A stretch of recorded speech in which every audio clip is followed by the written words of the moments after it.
欢迎来到 Nine Dragon 频道。今天我们想向您发送以下时事通讯：采访了当下最当红的华裔高定设计师罗伯特温 Robert Wun 说，王一博在 Low 巴黎时装周。罗伯特温分析，新任总监掌舵，罗意威全新设计大胆撞色引热议，王一博演绎新风格成焦点胜负立即见分晓。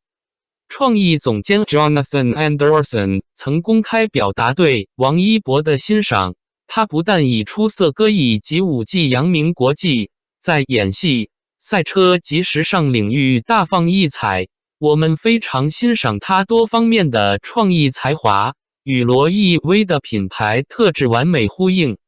罗意威新设计大胆撞色，王一博穿出嚣张劲儿。红配绿看似打翻颜料桶，实则暗藏解构美学。设计师菲利斯·瓦莱说，让衣服自己说话，这场时尚冒险你敢跟吗？争议与惊叹齐飞，或许正孕育着下一个经典。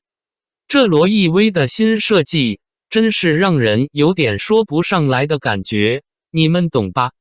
就是那种你第一眼看到觉得这啥玩意儿，然后呢又忍不住多看几眼，好像又有点意思。特别是那个撞色简直了，红配绿敢这么玩的也就罗意威这牌子了吧，感觉就像是把打翻的颜料桶直接往衣服上泼，但奇怪的是又没完全乱，还透着一股子嚣张劲儿。罗伯特温，我刚刷到王一博穿这套新衣服的图，当时就给愣住了。你们知道他平时风格有点酷，有点街头，但总归是能 get 到的那种。这次呢，跟这些大胆的撞色元素一搅和，感觉整个人都不一样了。不是说不好看，就是新鲜。他自己似乎也挺享受这种新感觉，镜头里那个眼神有点拽，又有点探索的意思。他是不是在想，这衣服我驾驭住了，还是这衣服驯服我了？胜负感觉就像在他身上立刻就分晓了。其实吧，这种设计放在以前，可能早就被喷得体无完肤了。什么土味，什么丑，什么把好好的衣服糟蹋了，估计铺天盖地的评论就来了。但现在不一样了，大家好像对这种不一样的东西接受度高了许多。你看，社交媒体上骂的肯定有，但更多的是那种我去，这谁啊？真敢穿的惊叹，还有一部分人已经开始琢磨着，这颜色搭配，我回家能不能试试？这不就是一种进步吗？至少大家不再是千篇一律的审美疲劳了。新任总监菲利斯·瓦莱来之前，罗意威走的还是有点偏向艺术和解构的路子，挺有腔调的。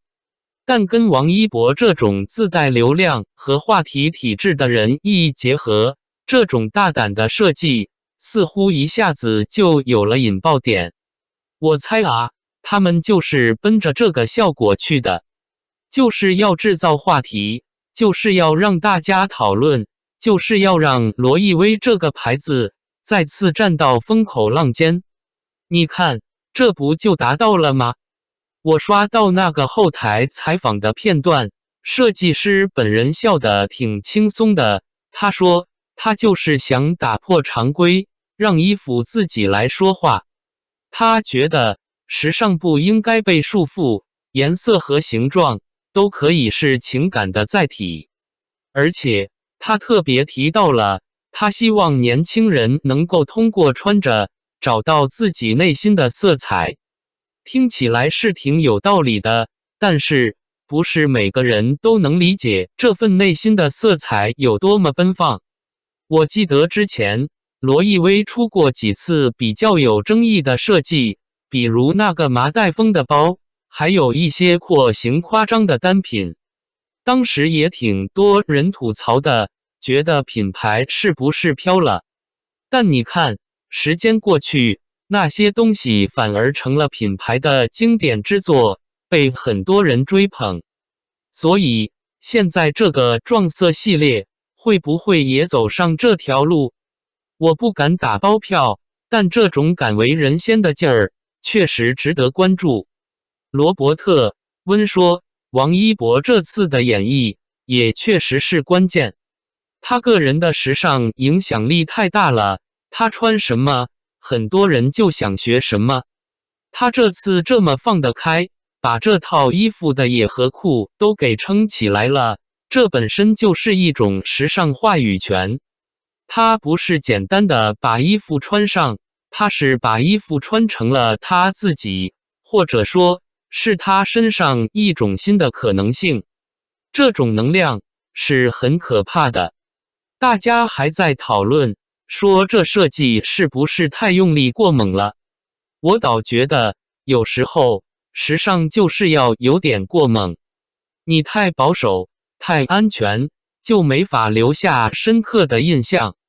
尤其是在现你要想让大家记住你，就得有点不一样的东西。不是说要哗众取宠，而是要有自己的个性和态度。罗意威这次显然是把自己的个性放到了一个前所未有的高度。我翻了翻他之前的秀场图，新设计里除了撞色，还有一些拼接和不对称的剪裁，都挺有意思的。感觉不是简单的颜色堆砌，而是经过深思熟虑的解构和重组。那些原本可能显得杂乱的元素，在设计师的手里，居然能组合出一种奇妙的和谐感，就像是一个复杂的乐章。一开始听着有点不适应，但越听越觉得每个音符都恰到好处。而且这次的设计也不仅仅是给秀场看的，很多单品其实都考虑到了日常穿着的可能性。前提是你的够胆量。你穿着这样一套衣服走在街上，绝对是全场的焦点。那种感觉是不是挺刺激的？我还是得说，这种设计真的不是人人都能驾驭的。如果你本身气质比较温婉，或者喜欢低调的风格，突然穿上这么一套，可能会觉得浑身不自在。这就是为什么时尚有时候更像是一种自我表达的延伸，而不是盲目跟风。你穿的是衣服，但衣服也在某种程度上展示着你这个人。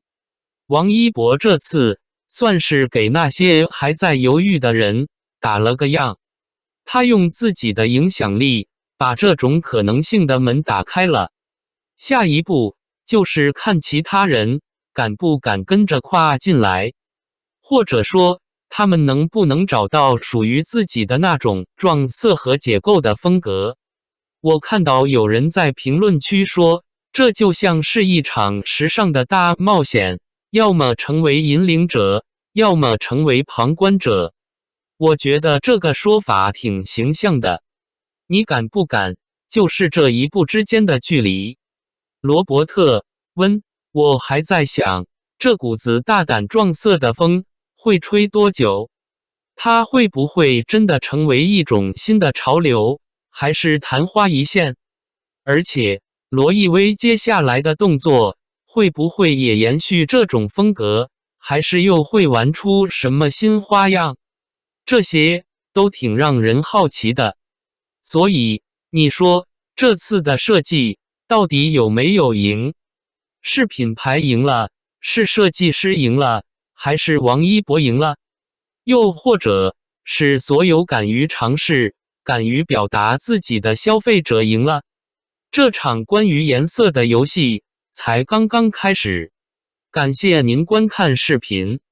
如果您觉得本时事通讯有用，请不要忘记点赞、评论和订阅。祝您生活愉快！充满活力。再见。